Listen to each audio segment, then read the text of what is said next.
तो दोस्तों आज हम फिर से आपके लिए लेकर आए हैं देश दुनिया की तमाम ताजा बड़ी खबरें। सबसे पहली बड़ी खबर में आपको बताएंगे दोस्तों कि जुमे की नमाज पढ़ने के बाद गाजा पट्टी में इजराइल के बंधकों को रिहा करेगा हमास। हेलीकॉप्टर से गाजा पट्टी में होगी बंधकों की अदला बदली, हमास के चीफ ने किया ऐलान। गाजा पट्टी में युद्ध विराम के बाद यमन ने इजराइल को दी खुली धमकी, कहा गाजा पट्टी में युद्ध बंद करो नहीं तो बढ़ेंगे आप पर हमले, इजराइल के जहाजों को लाल सागर में चटाएंगे धूल। गाजा पट्टी की जंग में हमास से हारने पर यहूदियों का फूटा इजराइल की सेना पर गुस्सा, जंग से लौटकर आए सैनिकों को दौड़ा दौड़ा कर पीटा। इजराइल की सेना के खिलाफ यहूदियों ने किया इजराइल में जबरदस्त विरोध प्रदर्शन, इजराइल की सेना को बताया कायर। गाजा पट्टी में युद्ध विराम के ऐलान के बाद नहीं मान रहा हिजबुल्लाह ने इजराइल के 20 सैन्य ठिकानों पर दागे रॉकेट, इजराइल ने कर दिए हाथ खड़े, तबाह हो गए इजराइल के सैनिक। गाजा पट्टी में युद्ध विराम के बाद हमास के समर्थन में खुलकर आया रूस ने हमास की मदद का किया ऐलान, इजराइल के लिए बड़ा झटका। हमास का समर्थन करने पर यूनाइटेड एयरलाइंस ने मुस्लिम पायलट को नौकरी से निकाला तो मुसलमानों ने यूनाइटेड एयरलाइंस में सफर करने से किया इनकार।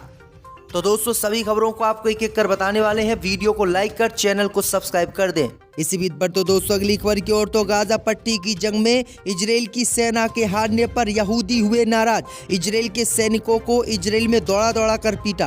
दोस्तों आपको बता दें कि इजराइल और हमास के बीच 47 दिनों तक गाजा पट्टी में चली जंग में इजराइल की सेना हार गई और हमास के लड़ाकों ने जीत हासिल कर ली। गाजा पट्टी में मिली हार से यहूदी नाराज हैं और अब यहूदियों ने इजराइल की सेना के खिलाफ ही मोर्चा खोल दिया है। दरअसल आपको बता दें कि गाजा पट्टी में हमास के लड़ाकों से जंग लड़ने के बाद इजराइल वापस गए सैनिकों को यहूदियों ने दौड़ा दौड़ा कर इजराइल में पीटा है और इन सैनिकों को कायर बताया है, नपुंसक बताया है और कहा है कि इजराइल की सरकार करोड़ों रुपया इन पर खर्च करती है और ये गाजा पट्टी में हमास के मामूली से लड़ाकों से जीत नहीं पाए। ये कायर है, इनमें इतना दम नहीं है कि ये हमास से मुकाबला कर सके। जिसके बाद जहां पर भी इजराइल के सैनिक मिल रहे हैं तो इजराइल के यहूदी उन्हें दौड़ा दौड़ा कर पीट रहे हैं। तो ये बड़ी अपडेट आ रही दोस्तों कि इजराइल की सेना को काफी विरोध प्रदर्शन जो है हमास के खिलाफ उठाना इजराइल में पड़ रहा है। इसी बीच पर तो दोस्तों अगली खबर की ओर, तो गाजा पट्टी में फिलिस्तीनियों की जीत के बाद हमास के समर्थन में खुलकर उतरा रूस के राष्ट्रपति ने हमास की मदद का किया ऐलान, इजराइल को बड़ा झटका। दोस्तों आपको बता दें कि इजराइल हमास के बीच चल रही जंग में हमास की जीत पर अब रूस गदगद हो गया है। रूस ने हमास की जमकर तारीफ करते हुए अब हमास की मदद करने का ऐलान किया है, जो इजराइल के लिए बड़ा झटका माना जा रहा है। दरअसल आपको बता दें कि जब इजराइल और हमास की जंग शुरू हुई थी तब भी रूस ने हमास का समर्थन किया था और इजराइल के खिलाफ लगातार बयान दिया था, लेकिन हमास की जीत होने के बाद गाजा पट्टी में अब रूस खुलकर हमास के समर्थन में उतर आया है और रूस के राष्ट्रपति पुतिन ने गाजा पट्टी और हमास की मदद करने का ऐलान किया है। दरअसल आपको बता दें कि रूस के राष्ट्रपति ने कहा कि गाजा के पीड़ितों की मदद करना हमारे लिए एक पवित्र जिम्मेदारी है। युद्ध प्रभावित परिवारों को बुनियादी सामान उपलब्ध कराने की व्यवस्था की जानी चाहिए। तो ये बड़ी अपडेट आई दोस्तों कि रूस खुलकर अब हमास के समर्थन में उतर आया है। इसी बीच पर तो दोस्तों अगली खबर की ओर, तो जुमे की नमाज पढ़ने के बाद इजराइल के बंधकों को रिहा करेगा हमास। दोस्तों आपको बता दें कि इजराइल हमास युद्ध विराम के ऐलान के बाद आज इजराइल के बंधकों की रिहाई का काम शुरू हो जाएगा। हमास ने दावा किया है कि जुमे की नमाज अदा करने के बाद वो इजराइल के बंधकों को छोड़ना शुरू करेगा। ये बंधक राफा बॉर्डर से इजराइल में प्रवेश करेंगे। वहीं आपको बता दें कि हेलीकॉप्टर राफा बॉर्डर इजराइल के बंधकों को लेने के लिए आएगा। वहीं आपको बता दें कि हमास ने कहा है कि हम इजराइल का एक बंधक छोड़ेंगे तो हेलीकॉप्टर से 3 फिलिस्तीनी कैदियों को इजराइल की सेना राफा बॉर्डर लेकर आएगी।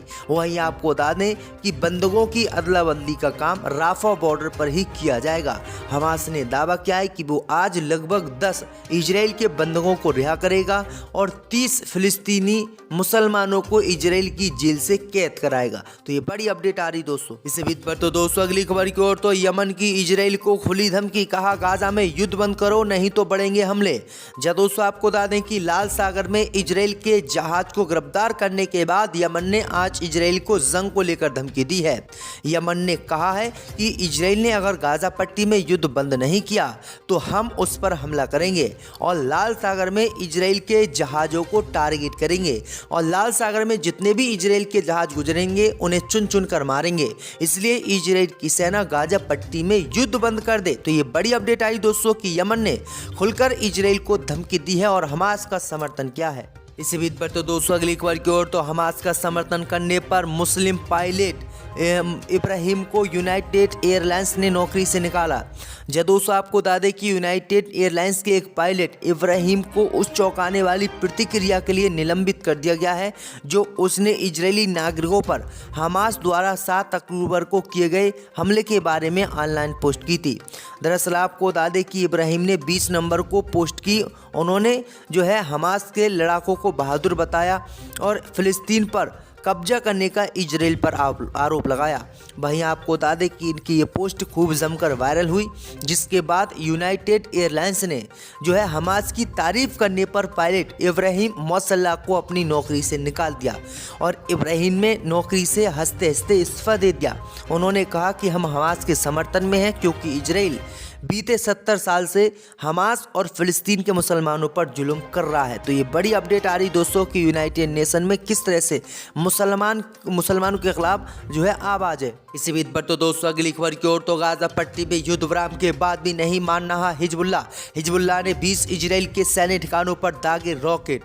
दोस्तों आपको बता दें कि गाजा पट्टी में इजराइल और हमास के बीच युद्ध विराम के ऐलान के बाद भी उसके समर्थक हिजबुल्लाह ने इजराइल की ऐसी तैसी करना अब तक बंद नहीं किया है। खबर सामने निकल कर आई दोस्तों कि हिजबुल्लाह ने इजराइल के लेबनान से सटे सैन्य ठिकानों पर रॉकेट दागकर इजराइल के 20 ठिकानों को तबाह कर दिया है और इजराइल की सेना को मुंहतोड़ जवाब दिया है।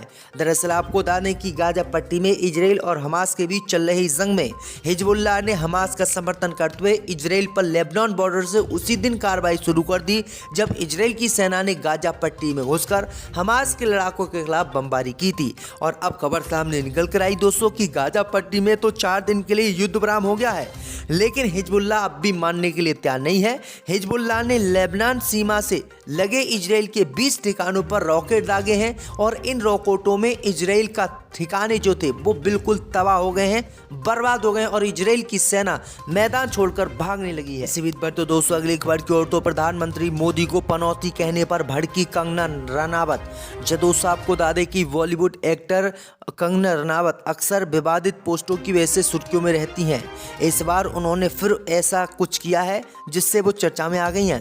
दरअसल आपको बता दें कि क्रिकेट वर्ल्ड कप 2023 का फाइनल अहमदाबाद के नरेंद्र मोदी स्टेडियम में हुआ था। इंडिया ऑस्ट्रेलिया के बीच फाइनल मुकाबले को देखने के लिए मोदी पहुंचे। ऐसे में टीम इंडिया ऑस्ट्रेलिया से हार गई। इस वजह से लोग प्रधानमंत्री मोदी को ट्रोल करने लगे। लोग का कहना है कि टीम इंडिया प्रधानमंत्री मोदी के जाने से हारी। वहीं कुछ लोग तो पीएम मोदी की टीम इंडिया के लिए पनौती तक कहने लगे। अब ये सुनकर कंगना रनावत आग बबूला हो गई और सोशल मीडिया के द्वारा उन्होंने लोगों को फटकार लगाई। उन्होंने कहा कि जो लोग पीएम को पनौती जैसे नामों से बुलाते हैं, तो मैं आपको कुछ फैक्ट बता दूं, वो उन दुर्लभ राजनीतिक दिग्गजों में से एक हैं जो कभी अपने पूरे जीवन में एक चुनाव तक नहीं हारे। तो ये बड़ी अपडेट आ रही दोस्तों। इसी बीच पर तो दोस्तों अगली खबर की ओर, तो राहुल गांधी को पनौती और जेब कतरे वाले बयान पर चुनाव आयोग ने भेजा नोटिस। दोस्तों आपको बता दें कि कांग्रेस अध्यक्ष मल्लिकार्जुन खड़गे ने कांग्रेस नेता राहुल गांधी को चुनाव आयोग से नोटिस मिलने पर कहा कि हम तैयार हैं। इस दौरान उन्होंने बीजेपी पर हमला किया। मल्लिकार्जुन खड़गे ने कहा कि राहुल गांधी को मिले नोटिस का हम सामना करेंगे, नोटिस को देखेंगे। उन्होंने आगे कहा कि बीजेपी तुष्टीकरण कर रही है। दरअसल आपको बता दें कि कांग्रेस के पूर्व अध्यक्ष राहुल गांधी को निर्वाचन आयोग ने प्रधानमंत्री मोदी के खिलाफ पनौती, मोदी और जेब कतरे वाली टिप्पणी को लेकर कारण बताओ नोटिस जारी किया है। आयोग ने राहुल गांधी से 25 नवंबर की शाम तक नोटिस पर जवाब देने को कहा है। उन्होंने विश्व कप के फाइनल में ऑस्ट्रेलिया से भारत की हार के बाद ये टिप्पणी की है। स्टेडियम में पीएम मोदी भी मैच के दौरान मौजूद थे और राहुल गांधी ने कहा कि मोदी की वजह से ही टीम इंडिया हार गई। 2024 में केंद्र में बनेगी कांग्रेस की सरकार, हारेगी बीजेपी। जी दोस्तों, आपको बता दें कि 2024 के लोकसभा चुनाव का ताजा सर्वे आ गया है। इस सर्वे ने बीजेपी की लुटिया डुबो दी है और इस बार इस सर्वे के अनुसार केंद्र में कांग्रेस पार्टी की पूर्ण बहुमत की सरकार बननी है, जबकि भाजपा चुनाव हार रही है। दरअसल आपको बता दें कि देश की जनता का मूड इसलिए बदला क्योंकि कांग्रेस पार्टी ने पहले तो एलपीजी जो गैस सिलेंडर है उसको केंद्र में कांग्रेस की सरकार बनने के बाद 500 रुपये में देने का ऐलान किया। उसके बाद अब कांग्रेस पार्टी ने ऐलान किया